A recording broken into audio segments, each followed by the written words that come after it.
खाने से दुखों का मदावा नहीं होता, अपने और दूसरों के लिए तकलीफ का बायस बनता है। मुदस्सिर अपने आखिरी लम्हों में भी आप ही की सलामती के लिए फिक्रमंद था। अब उसकी रूह के लिए बेचैनी का सबब ही बनेंगी। मैंने अपनी जिंदगी में बहुत कुछ गवाया है, लेकिन खुद को कभी भी किसी के रहमो करम पे नहीं छोड़ा। मोहब्बत की सच्चाई का बार बार यकीन दिलाने से झूठी लगने लगती है। मेरी जिंदगी में सिर्फ तुम मां बानो।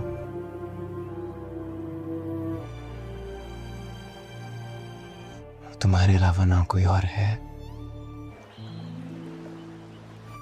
और ना कभी कोई हो सकता है। और तुम असल में कौन हो, मैं ये भी बहुत जल्द पता कर लूंगा। मानो मर्द जात पर अंधा भरोसा नहीं कर सकते। मर्दों में हम औरतों जैसी वफा नहीं है। अभी ज़रा ख्याल कीजिएगा, कहीं ऐसा ना हो कि आपके कपड़े पहनते पहनते बाकी सब चीज़ों पे भी कब्जा करके बैठ जाए। मेरा नाम शेरबानो है। माजरत मैं कल तुमसे मिलने नहीं आ सकी, ना तुम्हारी खैरियत मालूम की। मैंने तुम्हें तुम बोला, बुरा तो नहीं लगा? चलो गुड। तुम सोच रही होगी कि हम कितने गैर मेहमान नवाज हैं। कोई तुमसे तुम्हारी तबीयत पूछने नहीं आया, ना खाना देने आया। दरअसल बीजान की कुछ तबीयत ठीक नहीं थी और मैं नहीं आई।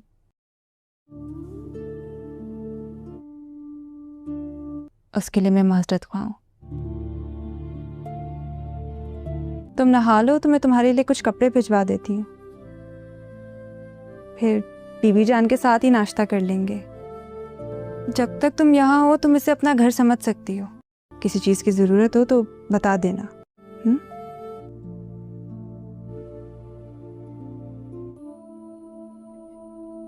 यही हकीकत है जिंदगी की, ना चाहते हुए भी जीना पड़ता है।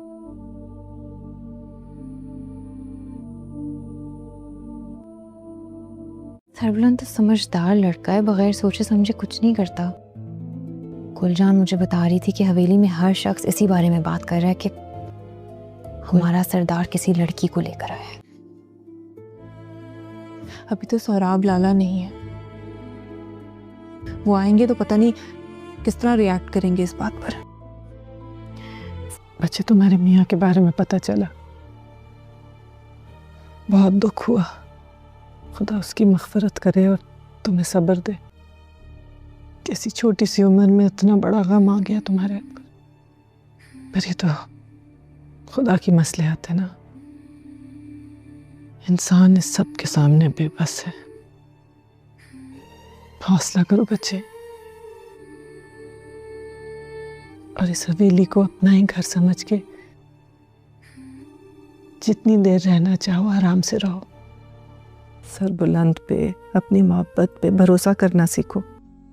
वो तो तुम्हें अपनी जान से ज्यादा चाहता है। और ये जो बच्ची है, ये तुम्हारे सरबुलंद की मेहमान है ना। तुम इस घर की मालकिन हो, सरबुलंद के दिल की मालिक। तुम्हें तो सरबुलंद की खातिर उस लड़की की खास मेहमानदारी करनी चाहिए। बदगुमानी अच्छी बात नहीं है। जिसके आने से तुम्हें प्रॉब्लम है मैं जानता हूँ। उस मजलूम लड़की ने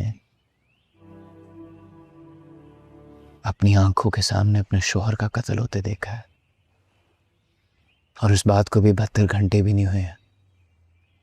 उससे इनसिक्योर हो रही हो। सिर्फ तुम्हें बता रहा हूँ, वो भी तुम्हारी बदगुमानी की वजह से। वरना रबिया की हिफाजत के लिए उसकी असल आइडेंटिटी मैं किसी को नहीं बता सकता था। मुदस्सिर की बीवी, उसका नाम रबिया है। रबिया? उसकी बेवा। मुदस्सिर भाई? मुदस्सिर भाई का कत्ल हुआ है? कुछ नहीं पता किसने किया, मुझे इतना पता था कि रबिया की जान खतरे में थी। सदमे में है वो। 3 दिन पहले जिस सानिया से गुजरी अभी तक उसके ट्रॉमा में है। डॉक्टर्स की एडवाइस के अगेंस्ट उसको हॉस्पिटल से यहाँ पर लेकर आया हूँ।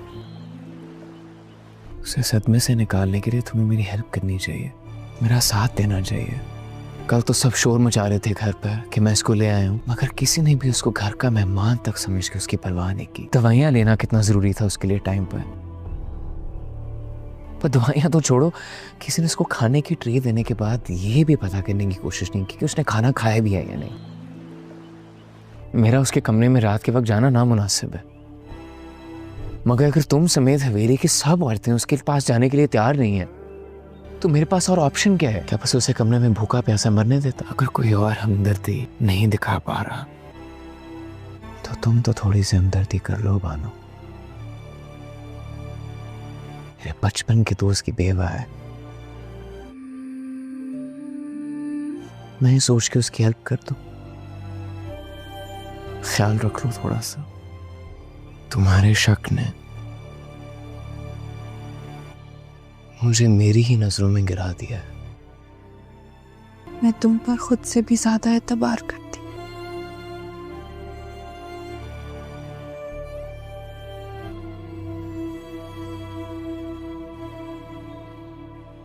अस्सलामुअलैकुम नाज़रीन, जंजीर ड्रामे की इस किस्त का आगाज़ पिछले किस्त के अख्ताम से होता है। इस किस्त के आगाज़ में हमें देखने को मिलता है कि सरबुलंद अपने साथ राबिया को मुदस्सर की वफ़ात के बाद लेकर अपने साथ लेकर आ गया होता है। और फिर वहाँ पर हम देखते हैं कि वो जो नुकरानी उसकी वहाँ पर खड़ी होती है, वो जब ये देखती है तो फिर वो भागती हुई बानो और सरबुलंद की वालदा के पास जाती है और फिर वो उसे जाकर ये बोलती है कि आपका बेटा किसी लड़की को अपने साथ ले आया है। वो दोनों बहुत परेशान हो जाते हैं और फिर हम देखते हैं कि सरबुलंद वहाँ पर रबिया के पास खड़ा होता है। तो फिर वहाँ पर बानो आ जाती है और फिर वो उससे पूछने लगती है कि क्या हुआ है। तो फिर वो उसे वहाँ पर नहीं बताता और फिर जब वो अपनी वालदा के पास जाता है तो फिर बताता है कि मेरे किसी करीबी दोस्त की बेवा है। जिसके बाद वो ये बोलता है कि इसकी वफ़ात उसकी आंखों के सामने हो गई थी और मैंने यहाँ पर उसे पनाह दी है। तो वो कहता है कि ये मेरी मेहमान है, आपको चाहिए आप इसका ख्याल रखें। और फिर हम देखते हैं कि वहाँ पे बानो ये बोलती है कि मैं इसके सारे दोस्तों को जानती हूँ। फिर मैंने इस लड़की को इससे पहले कभी नहीं देखा, ये कौन है, इससे पूछें।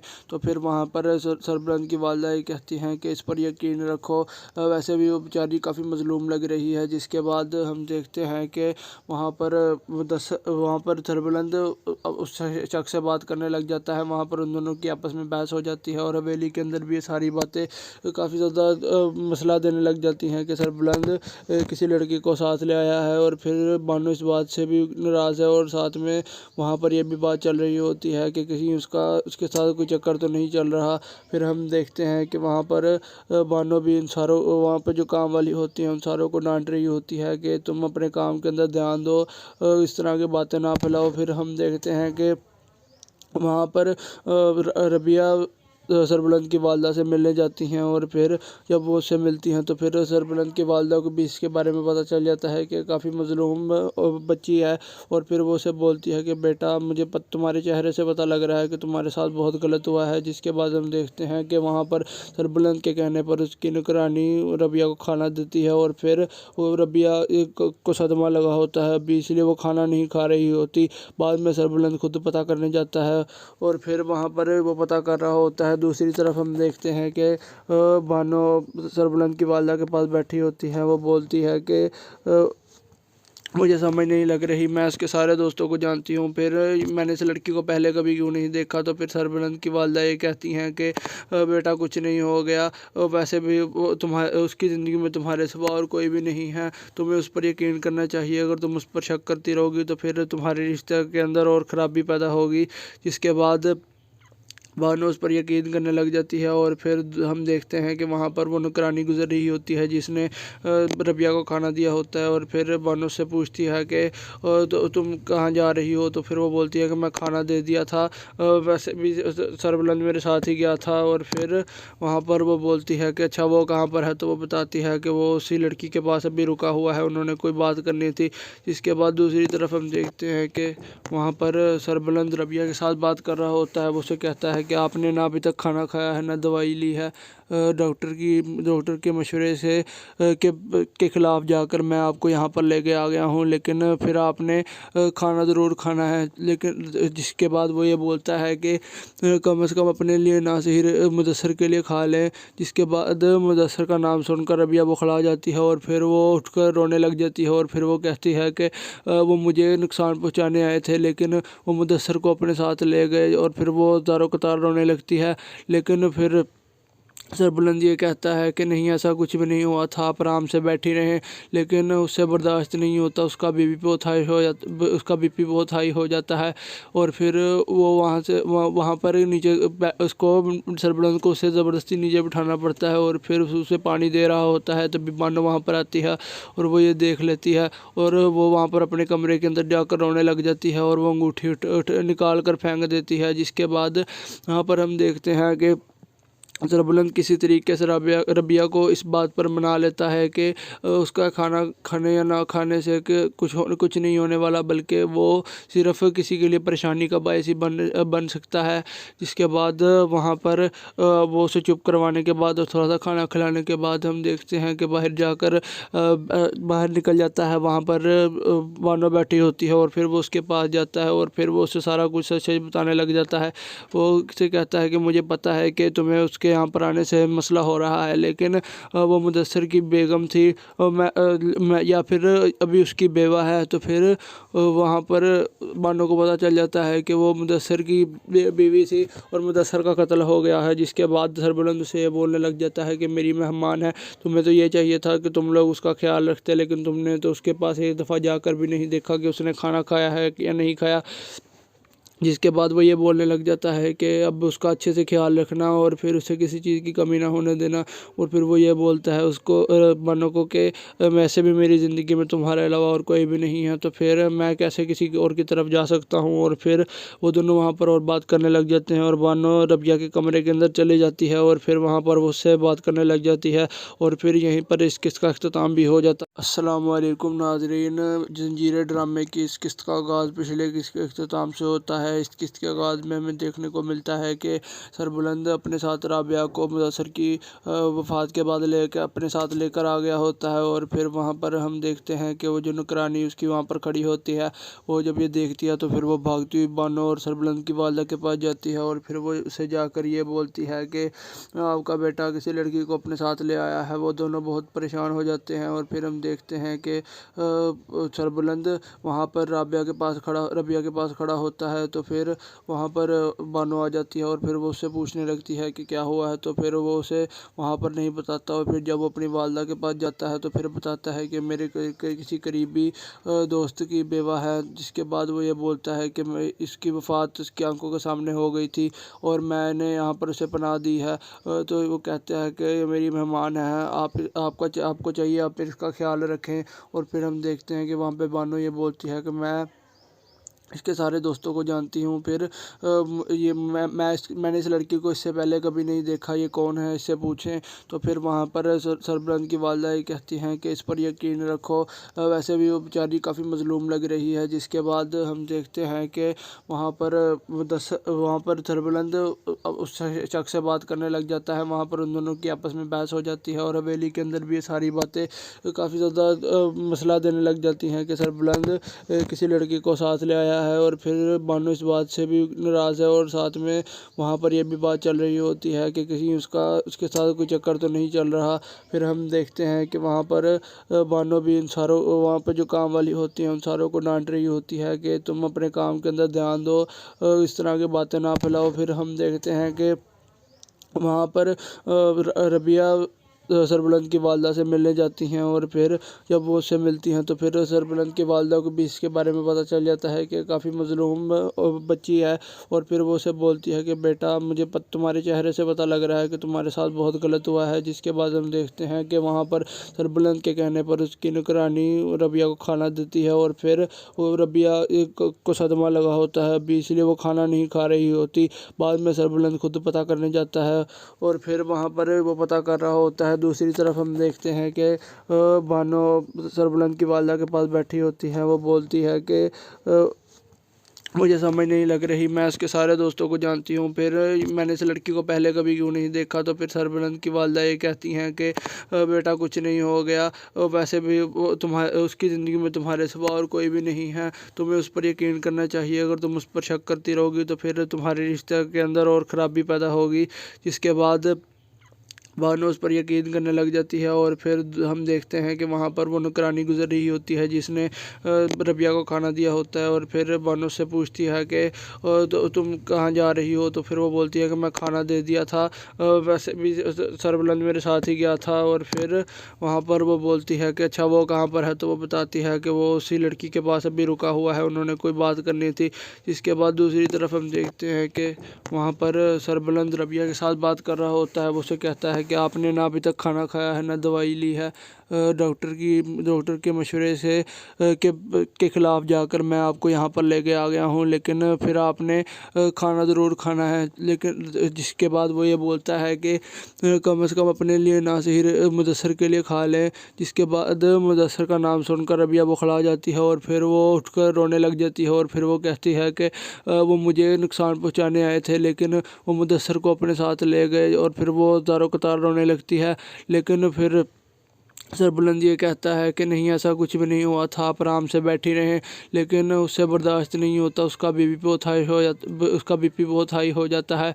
और फिर वो वहाँ पर नीचे उसको सरबलंद को उससे ज़बरदस्ती नीचे बिठाना पड़ता है। और फिर उसे पानी दे रहा होता है तभी बानो वहाँ पर आती है और वो ये देख लेती है और वो वहाँ पर अपने कमरे के अंदर जाकर रोने लग जाती है और वो अंगूठी निकाल कर फेंक देती है। जिसके बाद यहाँ पर हम देखते हैं कि सरबलंद किसी तरीके से रबिया को इस बात पर मना लेता है कि उसका खाना खाने या ना खाने से कि कुछ नहीं होने वाला, बल्कि वो सिर्फ किसी के लिए परेशानी का बायस ही बन सकता है।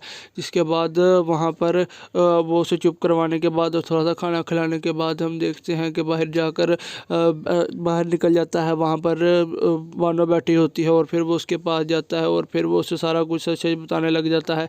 वो उसे कहता है कि मुझे पता है कि तुम्हें उसके यहाँ पर आने से मसला हो रहा है, लेकिन वो मुदस्सर की बेगम थी और मैं या फिर अभी उसकी बेवा है। तो फिर वहाँ पर बानो को पता चल जाता है कि वो मुदस्सर की बीवी थी और मुदस्सर का कत्ल हो गया है। जिसके बाद सरबलंद से ये बोलने लग जाता है कि मेरी मेहमान है, तुम्हें तो ये चाहिए था कि तुम लोग उसका ख्याल रखते, लेकिन तुमने तो उसके पास एक दफ़ा जाकर भी नहीं देखा कि उसने खाना खाया है या नहीं खाया।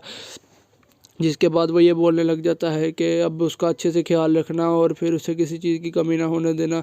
और फिर वो ये बोलता है उसको बानो को कि वैसे भी मेरी ज़िंदगी में तुम्हारे अलावा और कोई भी नहीं है, तो फिर मैं कैसे किसी और की तरफ जा सकता हूँ। और फिर वो दोनों वहाँ पर और बात करने लग जाते हैं और बानो रबिया के कमरे के अंदर चली जाती है और फिर वहाँ पर वो उससे बात करने लग जाती है और फिर यहीं पर इस किस्त का अख्ताम भी हो जाता है। अस्सलाम वालेकुम नाज़रीन, जंजीर ड्रामे की इस किस्त का आगाज़ पिछले किस्त के अख्ताम से होता है। इस किस्त के आगाज़ में हमें देखने को मिलता है कि सरबलंद अपने साथ राबिया को मुदस्सर की वफ़ात के बाद अपने साथ लेकर आ गया होता है। और फिर वहाँ पर हम देखते हैं कि वो जो नुकरानी उसकी वहाँ पर खड़ी होती है, वो जब ये देखती है तो फिर वो भागती हुई बानो और सरबलंद की वालदा के पास जाती है और फिर वो उसे जाकर ये बोलती है कि आपका बेटा किसी लड़की को अपने साथ ले आया है। वो दोनों बहुत परेशान हो जाते हैं और फिर हम देखते हैं कि सरबलंद वहाँ पर रबिया के पास खड़ा होता है। तो फिर वहाँ पर बानो आ जाती है और फिर वो उससे पूछने लगती है कि क्या हुआ है। तो फिर वो उसे वहाँ पर नहीं बताता और फिर जब वो अपनी वालदा के पास जाता है तो फिर बताता है कि मेरे किसी करीबी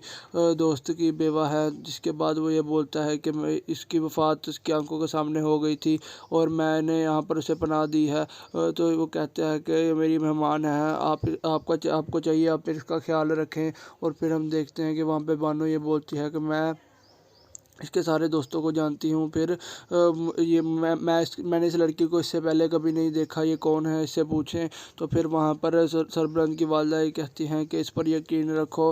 वैसे भी वो बेचारी काफ़ी मज़लूम लग रही है। जिसके बाद हम देखते हैं कि वहाँ पर सरबरंद उस शख्स से बात करने लग जाता है। वहाँ पर उन दोनों की आपस में बहस हो जाती है और हवेली के अंदर भी ये सारी बातें काफ़ी ज़्यादा मसला देने लग जाती हैं कि सरबरंद किसी लड़की को साथ ले आया है। और फिर बानो इस बात से भी नाराज़ है और साथ में वहाँ पर यह भी बात चल रही होती है कि कहीं उसके साथ कोई चक्कर तो नहीं चल रहा।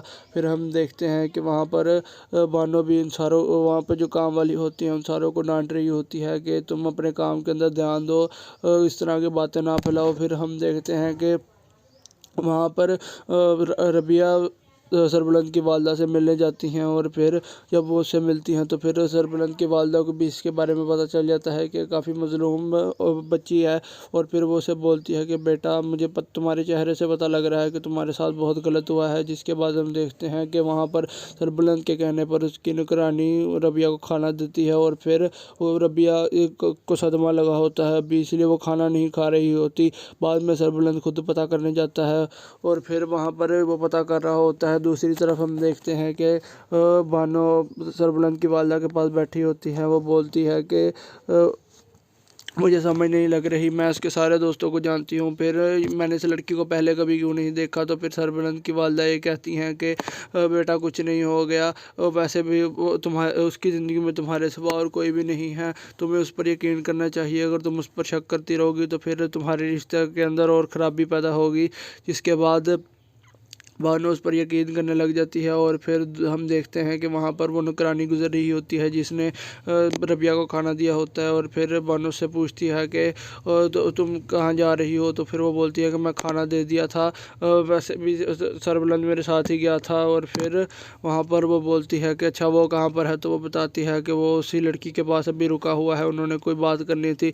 जिसके बाद दूसरी तरफ हम देखते हैं कि वहाँ पर सरबलंद रबिया के साथ बात कर रहा होता है। वो उसे कहता है कि आपने ना अभी तक खाना खाया है ना दवाई ली है, डॉक्टर के मशवरे से के ख़िलाफ़ जाकर मैं आपको यहाँ पर लेके आ गया हूँ, लेकिन फिर आपने खाना ज़रूर खाना है। लेकिन जिसके बाद वो ये बोलता है कि कम से कम अपने लिए ना सही मुदस्सर के लिए खा लें। जिसके बाद मुदस्सर का नाम सुनकर रबिया बौखला जाती है और फिर वो उठकर रोने लग जाती है। और फिर वो कहती है कि वो मुझे नुकसान पहुँचाने आए थे, लेकिन वो मुदस्सर को अपने साथ ले गए। और फिर वो ज़ारो कतार रोने लगती है। लेकिन फिर सरबलंद ये कहता है कि नहीं ऐसा कुछ भी नहीं हुआ था, आप आराम से बैठी रहें। लेकिन उससे बर्दाश्त नहीं होता, उसका बीपी बहुत हाई हो जाता है। और फिर वो वहाँ पर नीचे उसको सरबलंद को उससे ज़बरदस्ती नीचे बिठाना पड़ता है। और फिर उसे पानी दे रहा होता है तभी बानो वहाँ पर आती है और वो ये देख लेती है और वो वहाँ पर अपने कमरे के अंदर जाकर रोने लग जाती है और वो अंगूठी निकाल कर फेंक देती है। जिसके बाद यहाँ पर हम देखते हैं कि सरबलंद किसी तरीके से रबिया को इस बात पर मना लेता है कि उसका खाना खाने या ना खाने से कि कुछ नहीं होने वाला, बल्कि वो सिर्फ किसी के लिए परेशानी का बायस ही बन सकता है। जिसके बाद वहाँ पर वो उसे चुप करवाने के बाद और थोड़ा सा खाना खिलाने के बाद हम देखते हैं कि बाहर निकल जाता है। वहाँ पर बानो बैठी होती है और फिर वो उसके पास जाता है और फिर वो उसे सारा कुछ सच बताने लग जाता है। वो उसे कहता है कि मुझे पता है कि तुम्हें उसके यहाँ पर आने से मसला हो रहा है, लेकिन वो मुदस्सर की बेगम थी और मैं या फिर अभी उसकी बेवा है। तो फिर वहाँ पर बानो को पता चल जाता है कि वो मुदस्सर की बीवी थी और मुदस्सर का कत्ल हो गया है। जिसके बाद सरबलंद से ये बोलने लग जाता है कि मेरी मेहमान है, तुम्हें तो ये चाहिए था कि तुम लोग उसका ख्याल रखते, लेकिन तुमने तो उसके पास एक दफ़ा जाकर भी नहीं देखा कि उसने खाना खाया है या नहीं खाया। जिसके बाद वो ये बोलने लग जाता है कि अब उसका अच्छे से ख्याल रखना और फिर उसे किसी चीज़ की कमी ना होने देना। और फिर वो ये बोलता है उसको बानो को कि वैसे भी मेरी ज़िंदगी में तुम्हारे अलावा और कोई भी नहीं है, तो फिर मैं कैसे किसी और की तरफ जा सकता हूँ। और फिर वो दोनों वहाँ पर और बात करने लग जाते हैं और बानो रबिया के कमरे के अंदर चली जाती है और फिर वहाँ पर वो उससे बात करने लग जाती है और फिर यहीं पर इस किस्त का अख्ताम भी हो जाता है। अस्सलाम वालेकुम नाज़रीन, जंजीरें ड्रामे की इस किस्त का आगाज़ पिछले किस्त के अख्ताम से होता है। है। इस किस्त के बाद में हमें देखने को मिलता है कि सरबुलंद अपने साथ राबिया को मुदस्सर की वफ़ात के बाद लेकर अपने साथ लेकर आ गया होता है। और फिर वहाँ पर हम देखते हैं कि वो जो नौकरानी उसकी वहाँ पर खड़ी होती है, वो जब ये देखती है तो फिर वो भागती हुई बानो और सरबुलंद की वालदा के पास जाती है और फिर वो उसे जाकर ये बोलती है कि आपका बेटा किसी लड़की को अपने साथ ले आया है। वो दोनों बहुत परेशान हो जाते हैं और फिर हम देखते हैं कि सरबुलंद वहाँ पर रबिया के पास खड़ा होता है। तो फिर वहाँ पर बानो आ जाती है और फिर वो उससे पूछने लगती है कि क्या हुआ है। तो फिर वो उसे वहाँ पर नहीं बताता और फिर जब वो अपनी वालदा के पास जाता है तो फिर बताता है कि मेरे किसी करीबी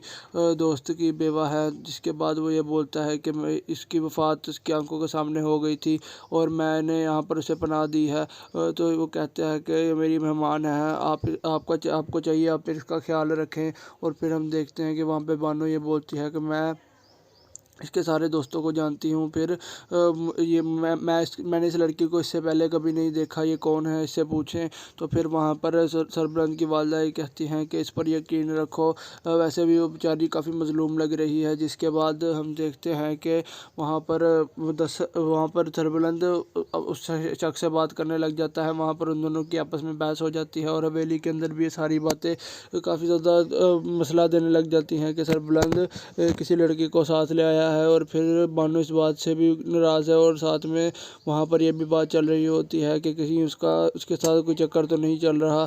फिर हम देखते हैं कि वहाँ पर बानो भी इन सारों वहाँ पर जो काम वाली होती हैं उन सारों को डांट रही होती है कि तुम अपने काम के अंदर ध्यान दो, इस तरह की बातें ना फैलाओ। फिर हम देखते हैं कि वहाँ पर रबिया सरबलंद की वालदा से मिलने जाती हैं और फिर जब वो उससे मिलती हैं तो फिर सरबलंद की वालदा को भी इसके बारे में पता चल जाता है कि काफ़ी मज़लूम बच्ची है। और फिर वो उसे बोलती है कि बेटा मुझे तुम्हारे चेहरे से पता लग रहा है कि तुम्हारे साथ बहुत गलत हुआ है। जिसके बाद हम देखते हैं कि वहाँ पर सरबलंद के कहने पर उसकी नौकरानी रबिया को खाना देती है और फिर वो रबिया को सदमा लगा होता है अभी, इसलिए वो खाना नहीं खा रही होती। बाद में सरबलंद खुद पता करने जाता है और फिर वहाँ पर वो पता कर रहा होता है। दूसरी तरफ हम देखते हैं कि बानो सरबलंद की वालदा के पास बैठी होती है। वो बोलती है कि मुझे समझ नहीं लग रही, मैं उसके सारे दोस्तों को जानती हूँ, फिर मैंने इस लड़की को पहले कभी क्यों नहीं देखा। तो फिर सरबलंद की वालदा ये कहती हैं कि बेटा कुछ नहीं हो गया, वैसे भी वो उसकी ज़िंदगी में तुम्हारे सिवा और कोई भी नहीं है, तुम्हें उस पर यकीन करना चाहिए। अगर तुम उस पर शक करती रहोगी तो फिर तुम्हारे रिश्ते के अंदर और ख़राबी पैदा होगी। जिसके बाद बानो उस पर यकीन करने लग जाती है और फिर हम देखते हैं कि वहाँ पर वो नौकरानी गुजर रही होती है जिसने रबिया को खाना दिया होता है। और फिर बानो से पूछती है कि तो तुम कहाँ जा रही हो। तो फिर वो बोलती है कि मैं खाना दे दिया था, वैसे भी सरबलंद मेरे साथ ही गया था। और फिर वहाँ पर वो बोलती है कि अच्छा वो कहाँ पर है। तो वो बताती है कि वो उसी लड़की के पास अभी रुका हुआ है, उन्होंने कोई बात करनी थी। जिसके बाद दूसरी तरफ हम देखते हैं कि वहाँ पर सरबलंद रबिया के साथ बात कर रहा होता है। वो उसे कहता है कि आपने ना अभी तक खाना खाया है ना दवाई ली है, डॉक्टर के मशवरे से के ख़िलाफ़ जाकर मैं आपको यहाँ पर लेके आ गया हूँ, लेकिन फिर आपने खाना ज़रूर खाना है। लेकिन जिसके बाद वो ये बोलता है कि कम से कम अपने लिए ना सही मुदस्सर के लिए खा लें। जिसके बाद मुदस्सर का नाम सुनकर रबिया बौखला जाती है और फिर वो उठकर रोने लग जाती है। और फिर वो कहती है कि वो मुझे नुकसान पहुँचाने आए थे, लेकिन वो मुदस्सर को अपने साथ ले गए। और फिर वो ज़ारो कतार रोने लगती है। लेकिन फिर सरबलंद ये कहता है कि नहीं, ऐसा कुछ भी नहीं हुआ था, आप आराम से बैठी रहें। लेकिन उससे बर्दाश्त नहीं होता, उसका बीपी बहुत हाई हो जाता है।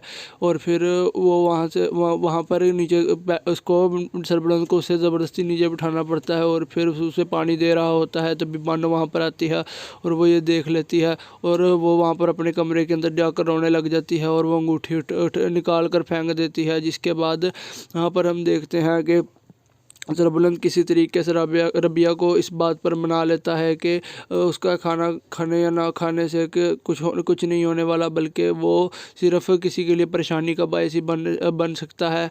जिसके बाद वहाँ पर वो उसे चुप करवाने के बाद और थोड़ा सा खाना खिलाने के बाद हम देखते हैं कि बाहर निकल जाता है। वहाँ पर बानो बैठी होती है और फिर वो उसके पास जाता है और फिर वो उससे सारा कुछ सच बताने लग जाता है।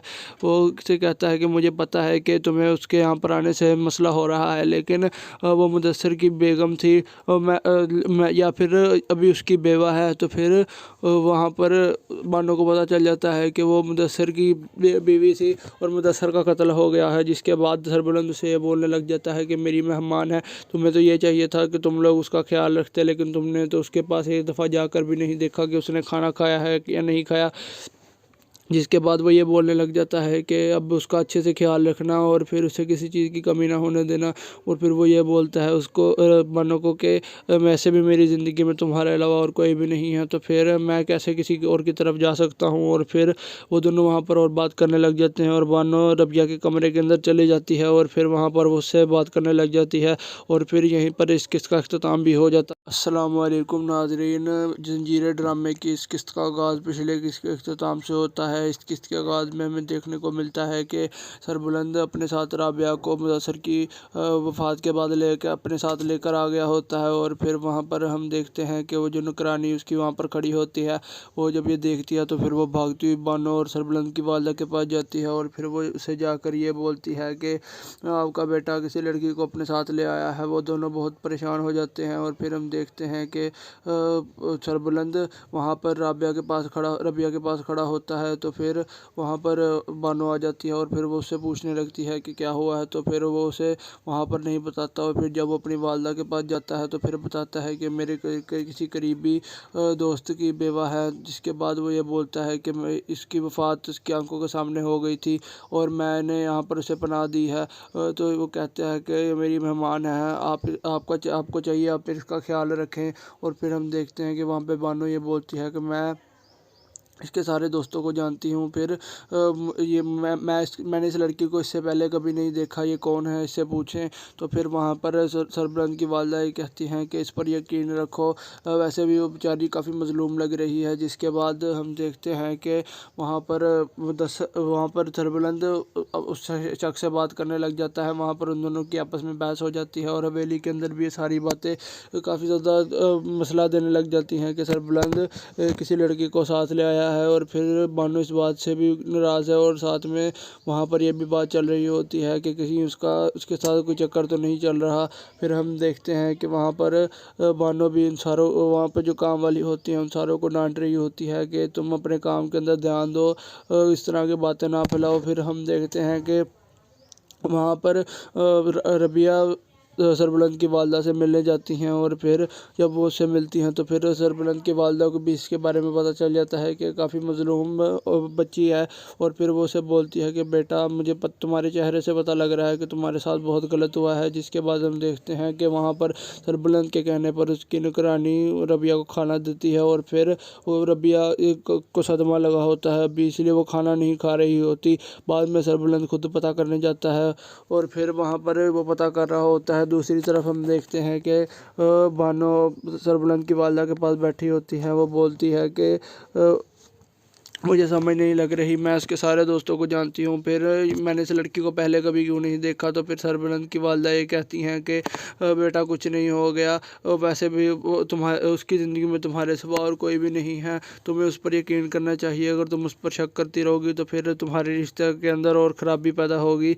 जिसके बाद बानो उस पर यकीन करने लग जाती है और फिर हम देखते हैं कि वहाँ पर वो नुकरानी गुजर रही होती है जिसने रबिया को खाना दिया होता है। और फिर बानो से पूछती है कि तो तुम कहाँ जा रही हो। तो फिर वो बोलती है कि मैं खाना दे दिया था, वैसे भी सरबुलंद मेरे साथ ही गया था। और फिर वहाँ पर वो बोलती है कि अच्छा वो कहाँ पर है। तो वो बताती है कि वो उसी लड़की के पास अभी रुका हुआ है, उन्होंने कोई बात करनी थी।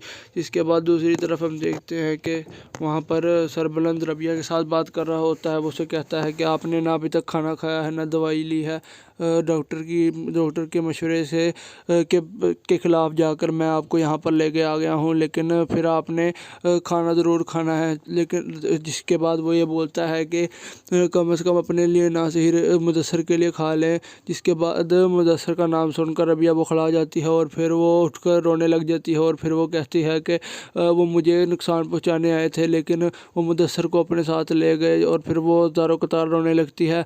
लेकिन फिर सरबुलंद ये कहता है कि नहीं ऐसा कुछ भी नहीं हुआ था, आप आराम से बैठी रहें, लेकिन उससे बर्दाश्त नहीं होता, उसका बीपी बहुत हाई हो जाता है। और फिर वो वहाँ पर नीचे उसको सरबुलंद को उससे ज़बरदस्ती नीचे बिठाना पड़ता है और फिर उसे पानी दे रहा होता है। तभी बानो वहाँ पर आती है और वो ये देख लेती है और वो वहाँ पर अपने कमरे के अंदर जाकर रोने लग जाती है और वो अंगूठी निकाल कर फेंक देती है। जिसके बाद यहाँ पर हम देखते हैं कि सरबुलंद किसी तरीके से रबिया को इस बात पर मना लेता है कि उसका खाना खाने या ना खाने से कि कुछ नहीं होने वाला, बल्कि वो सिर्फ किसी के लिए परेशानी का बायस ही बन सकता है।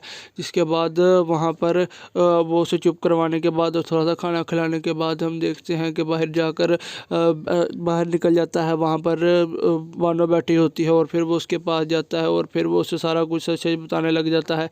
वो उससे कहता है कि मुझे पता है कि तुम्हें उसके यहाँ पर आने से मसला हो रहा है, लेकिन वो मुदस्सर की बेगम थी और मैं या फिर अभी उसकी बेवा है। तो फिर वहाँ पर बानो को पता चल जाता है कि वो मुदस्सर की बीवी थी और मुदस्सर का कत्ल हो गया है। जिसके बाद सरबुलंद उसे ये बोलने लग जाता है कि मेरी मेहमान है, तुम्हें तो ये चाहिए था कि तुम लोग उसका ख्याल रखते, लेकिन तुमने तो उसके पास एक दफ़ा जाकर भी नहीं देखा कि उसने खाना खाया है या नहीं खाया। जिसके बाद वो ये बोलने लग जाता है कि अब उसका अच्छे से ख्याल रखना और फिर उसे किसी चीज़ की कमी ना होने देना। और फिर वो ये बोलता है उसको बानो को कि वैसे भी मेरी ज़िंदगी में तुम्हारे अलावा और कोई भी नहीं है, तो फिर मैं कैसे किसी और की तरफ जा सकता हूँ। और फिर वो दोनों वहाँ पर और बात करने लग जाते हैं और बानो रबिया के कमरे के अंदर चली जाती है और फिर वहाँ पर वो उससे बात करने लग जाती है और फिर यहीं पर इस किस्त का अख्ताम भी हो जाता है। अस्सलाम वालेकुम नाज़रीन, जंजीरें ड्रामे की इस किस्त का आगाज़ पिछले किस्त के अख्ताम से होता है। इस किस्त के आगाज़ में हमें देखने को मिलता है कि सरबुलंद अपने साथ राबिया को मुदस्सर की वफ़ात के बाद अपने साथ लेकर आ गया होता है। और फिर वहाँ पर हम देखते हैं कि वो जो नुकरानी उसकी वहाँ पर खड़ी होती है, वो जब ये देखती है तो फिर वो भागती हुई बानो और सरबुलंद की वालदा के पास जाती है और फिर वो उसे जाकर ये बोलती है कि आपका बेटा किसी लड़की को अपने साथ ले आया है। वो दोनों बहुत परेशान हो जाते हैं और फिर हम देखते हैं कि सरबुलंद वहाँ पर रबिया के पास खड़ा होता है। तो फिर वहाँ पर बानो आ जाती है और फिर वो उससे पूछने लगती है कि क्या हुआ है। तो फिर वो उसे वहाँ पर नहीं बताता और फिर जब वो अपनी वालदा के पास जाता है तो फिर बताता है कि मेरे किसी करीबी दोस्त की बेवा है। जिसके बाद वो ये बोलता है कि इसकी वफ़ात उसकी आंखों के सामने हो गई थी और मैंने यहाँ पर उसे पनाह दी है। तो वो कहते हैं कि ये मेरी मेहमान है, आपको चाहिए आप इसका ख्याल रखें।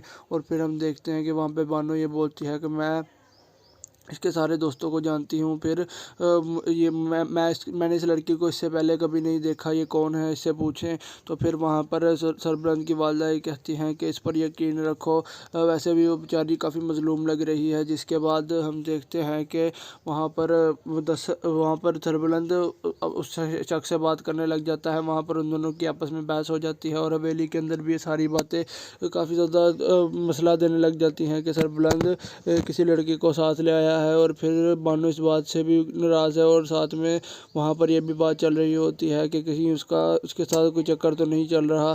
फिर हम देखते हैं कि वहाँ पर बानो भी वहाँ पर जो काम वाली होती हैं उन सारों को डांट रही होती है कि तुम अपने काम के अंदर ध्यान दो, इस तरह की बातें ना फैलाओ। फिर हम देखते हैं कि वहाँ पर रबिया सरबुलंद की वालदा से मिलने जाती हैं और फिर जब वो उससे मिलती हैं तो फिर सरबुलंद की वालदा को भी इसके बारे में पता चल जाता है कि काफ़ी मज़लूम बच्ची है। और फिर वो उसे बोलती है कि बेटा मुझे तुम्हारे चेहरे से पता लग रहा है कि तुम्हारे साथ बहुत गलत हुआ है। जिसके बाद हम देखते हैं कि वहाँ पर सरबुलंद के कहने पर उसकी नुकरानी रबिया को खाना देती है और फिर वो रबिया को सदमा लगा होता है अभी, इसलिए वो खाना नहीं खा रही होती। बाद में सरबुलंद खुद पता करने जाता है और फिर वहाँ पर वो पता कर रहा होता है। दूसरी तरफ हम देखते हैं कि बानो सरबुलंद की वालदा के पास बैठी होती है। वो बोलती है कि